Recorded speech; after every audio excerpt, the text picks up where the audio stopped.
Bienvenue sur la partie 3 de ma vidéo sur la réalisation de la couverture en patchwork. J'espère que cette vidéo va vous plaire.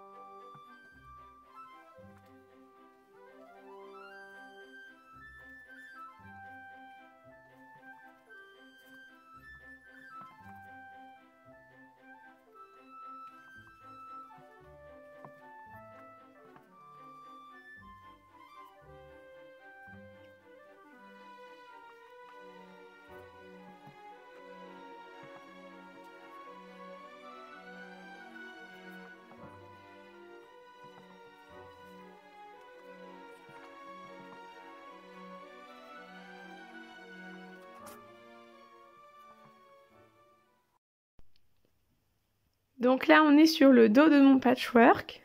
On est le 20 décembre. Et du coup, pour assembler le dos, je commence par assembler 2 rectangles blancs à mon grand carré du milieu. Et ensuite, séparément, j'assemble un rectangle blanc avec les 2 carrés du bout. Pareil en haut.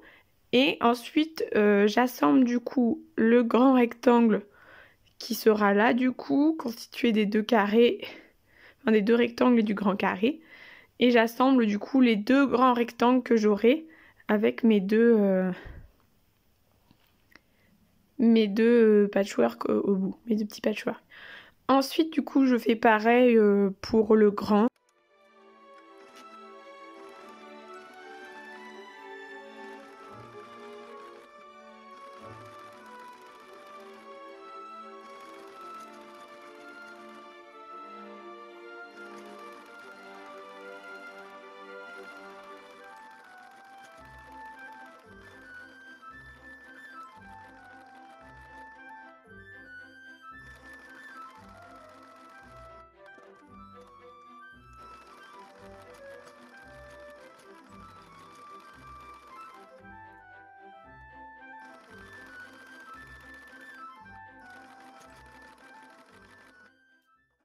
On se retrouve pour un petit point. J'ai enfin fini le patchwork principal du devant et aussi le dos.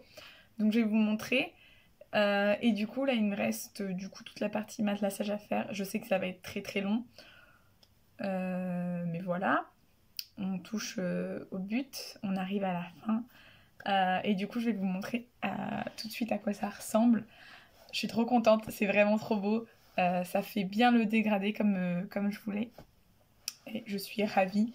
Et même le dos que j'ai fait, en fait, je suis vraiment satisfaite du rendu que ça donne. C'est vraiment sympa. Je vous montre tout de suite. Alors du coup, hop, je l'ai plié. Là déjà, on voit, c'est super beau. Donc comme je disais, il y a certains tissus que j'ai en plus grande quantité que d'autres parce que c'était des plus gros coupons. Hop. Je sais pas si je vais réussir à tout vous montrer. Ça va pas être évident de tout vous montrer, mais voilà, ça ressemble à ça. Et vraiment, c'est trop trop beau, j'adore. Je vous ferai peut-être d'autres plans où on verra mieux le résultat.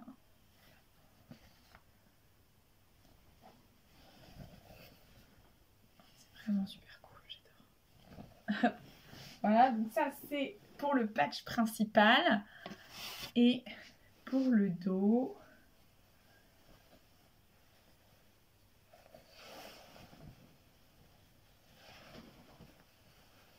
donc je vous avais pas précisé, mais bien sûr j'ai lavé tous mes tissus, je les ai tous repassés avant de les travailler. Parce que si on passe des heures et des heures à faire ça pour qu'au premier lavage ça rétrécisse, un peu le seum quand même. Hop, donc le dos en fait ça rend ça. Dans le coin on a un grand carré, toile de Jouy, un carré avec le petit motif étoile patchwork là, ou fleur, je sais pas trop. Voilà. Et après au milieu on a un grand carré en toile de Jouy et dans chaque coin du coup c'est comme ça et c'est un petit carré différent avec des chutes de mon tissu, enfin de mes tissus de l'autre côté. Là, et donc là, je vais faire le sandwich donc avec ma watine nuage comme ceci. Donc je vais découper, je pense, pour réussir à faire une laise assez grande parce que la laise est plus petite que la largeur de ma couverture, comme je le disais dans l'autre point. Et après, je vais mettre des épingles à nourrice. J'ai vu que certains qui faisaient du patchwork faisaient ça. Donc je vais mettre des épingles à nourrice pour accrocher les 3 épaisseurs. Peut-être quelques épingles, mais plus grandes parce que je pense que les petites vont pas suffire à prendre toutes les épaisseurs. Et je vais faufiler rapidement les 3 épaisseurs pour éviter que ça bouge de trop à la machine. Parce que y a quand même beaucoup de matière. Et je sais que ça va être compliqué à la machine de garder les bonnes épaisseurs bien assemblées ensemble. Donc je vais me faciliter la tâche et un petit peu faufiler, préparer le travail. Je sais qu'il existe des watines thermocollantes. Donc on peut la thermocoller à une face de notre patchwork. Et du coup c'est déjà plus simple, on n'a déjà plus que 2 épaisseurs entre guillemets à assembler. Mais j'ai pas choisi cette option, j'ai choisi cette option là. Et il n'y avait pas non plus... Enfin, je crois qu'il y en avait dans mon magasin mais elle était trop épaisse et ça me plaisait pas. Et moi je voulais quelque chose d'assez fin. Et donc voilà, et donc c'est parti, on va essayer de faire le sandwich et de matelassser tout ça. Donc j'ai déjà préparé mes canettes.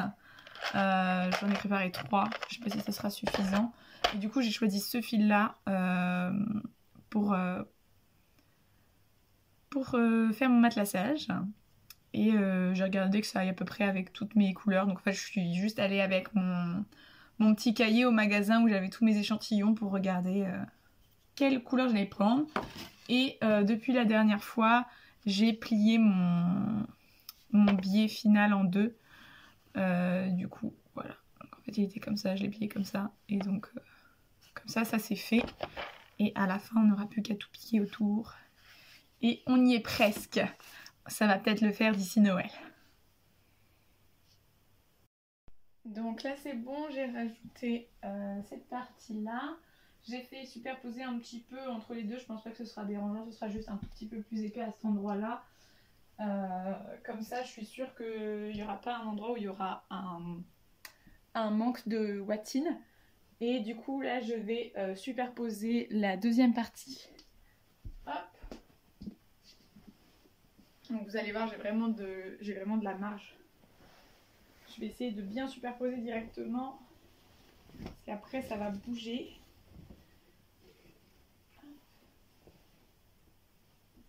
C'est pas évident tout seul.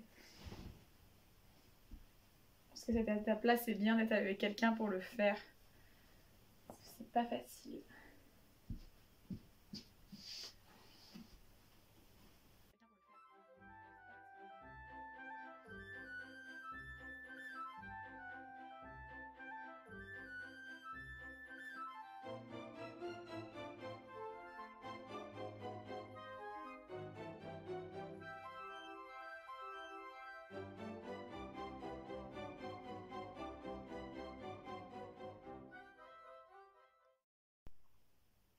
Donc là, comme vous voyez, je l'ai retourné sur l'endroit.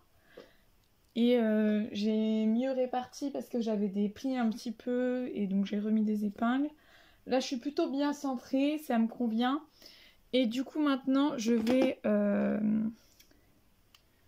faufiler avec un fil contrastant. Donc j'ai pris ma boîte de fil. Je vais prendre un fil de pas très bonne qualité du coup comme ça va pas rester. Et je vais prendre un fil comme du rouge ou du vert pour bien le voir et réussir à l'enlever correctement après. Voilà, et donc je vais faufiler rapidement toute la surface ça va me prendre un peu de temps quand même, je pense. Et c'est parti! Du coup, je vais commencer par le centre. Comme ça, si je me rends compte que j'ai un petit problème de longueur, d'étalement, je pourrais le répartir comme je pars du centre vers l'extérieur. Dans l'autre sens, ce serait pas possible. Hop, et je voulais vous préciser aussi, vous m'avez vu coudre à la machine, j'ai fait des points d'arrêt à certains endroits parce que je trouvais que certaines coutures m'avaient l'air un peu fragiles. Normalement, on ne fait pas de points d'arrêt sur un patchwork, mais vu le temps que j'y ai passé, j'avais un petit peu peur que ça tienne pas, alors j'ai quand même fait des points d'arrêt. Même si normalement, on n'en fait pas.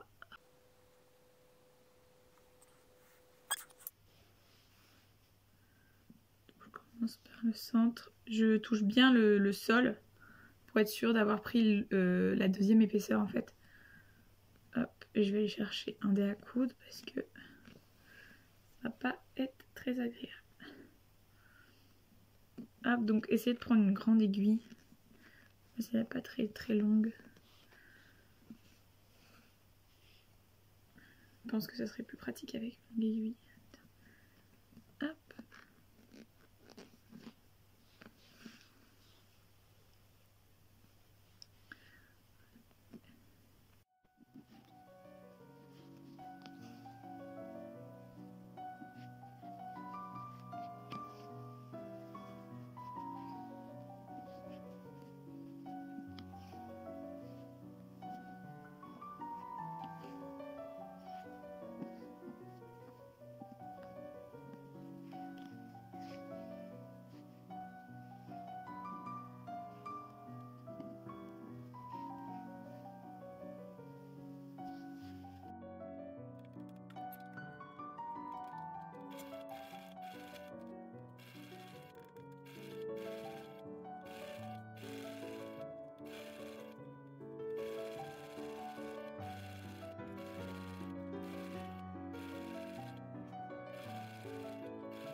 On se retrouve du coup pour la conclusion de cette vidéo. Donc j'ai finalement réussi à finir pour le jour J.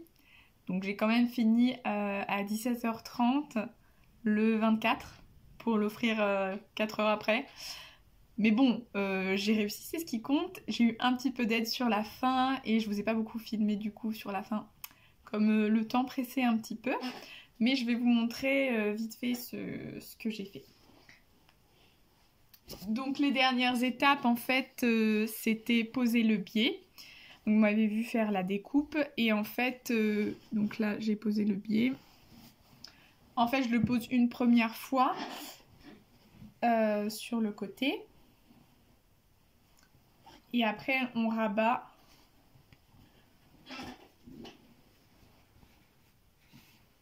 Là il est à peu près propre.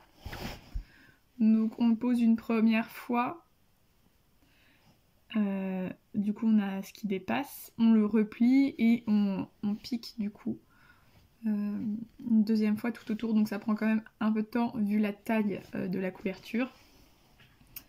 Et après ce qui me restait à faire c'était enlever les fils de bâti et du coup pour cette étape on m'a aidé un petit peu pour aller plus vite. Et du coup j'ai eu le temps de l'emballer et de l'offrir et ils étaient vraiment ravis de leur cadeau. Ils se rendent compte que c'était très long et je leur ai dit un petit peu aussi. Et au final, donc j'avais commencé mon projet en septembre. Et il y a un mois où j'ai pas trop touché, j'ai plutôt fait du tricot à ce moment-là parce que j'avais pas vraiment le temps, donc je faisais plutôt du tricot par-ci par-là quand j'avais 1 heure, 20 minutes plutôt que de faire du patchwork. Et ça m'a fait une petite pause, donc c'était pas plus mal parce qu'en fait c'est quand même assez répétitif. Comme toute la partie de devant c'était le même motif, c'était quand même assez long et répétitif. Et du coup je vais vous montrer tout de suite à quoi elle ressemble. Une fois terminée. Donc en fait elle est super grande. Elle fait 1m90 par 1m90. Donc au début je voulais qu'elle fasse 2 mètres, mais on n'est pas à 10 cm près, hein, vu la taille qu'elle fait. Et je peux même pas vous la montrer en entier tellement elle est grande. Et je vous montrerai après des plans où on la voit mieux. Et du coup de l'autre côté, ça rend ça. Donc j'avais déjà un petit peu vu, mais là... Et du coup j'ai fait aussi tout le matelassage. Donc en fait j'ai juste fait des courbes un petit peu au hasard. C'était la première fois que je matelassais pour de vrai, donc j'aurais peut-être pu en faire plus, je sais pas trop. Mais comme le temps me manquait, j'en ai pas fait beaucoup plus. Ah. Et au final, du coup, cette couverture m'est revenue à environ 150 €. Donc c'est quand même une somme quand on achète tout en fait. Vaut mieux se servir de ces chutes, mais bon, les chutes on les a achetées à un moment donné. Donc pour un projet comme celui-ci, faut compter quand même une bonne somme. Aussi la mousse qui coûte quand même assez cher, et comme on est sur un très grand patchwork, effectivement j'ai acheté beaucoup de coupons et les coupons coûtent plus cher en général que le tissu au mètre. Donc sinon il faudrait acheter le tissu au mètre, mais on se retrouverait du coup avec des chutes. Ou alors faut tout mettre dedans. Faut choisir. J'avais quelques coupons qui étaient sur des laisses de 140, notamment celui avec les petites étoiles que j'ai quand même beaucoup mis, celui avec les petits motifs de boules de Noël, et celui avec les petits oursons bleu clair. Et du coup forcément ils étaient beaucoup plus présents sur le patchwork que les autres. Il y avait quelques tissus aussi qui étaient vraiment des chutes à moi, et du coup c'est sympa parce que ça rappelle les projets qu'on a fait avec, et je trouve ça super sympa. Et bien voilà, je vais vous laisser là ici avec les plans de la couverture. J'espère que cette vidéo vous a plu et j'espère vous retrouver bientôt dans une nouvelle vidéo. Je vous fais des gros bisous.